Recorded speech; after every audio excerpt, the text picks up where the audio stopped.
นี้พากันมาลอกกินเนาะ บางเลยบางเลย ยูสวนในเขต น้อยอยากกินตำข้าวโพดซะยัง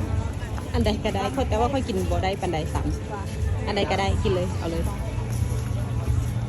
คือใส่กุ้งหรือใส่ปลาใส่ข้าวเหล้าขาย มีพักใส่อยู่นี่ แค่กล่องหวานวะ ก็ได้ ใส่กอกข้าวนี่ แม่ ใส่กอกวุ้นเส้นเป็นตะแซ่บ ก็รับจะดี อันนี้น่าจะเป็นอันนี้แบบสมหรือแบบหวานเดี๋ยว นี่ไม่ยาก ร้อยจองยัง เอาอันนี้แหละกินไส้กรอกน้ำกันนี่แหละแซ่บ เอา3 อัน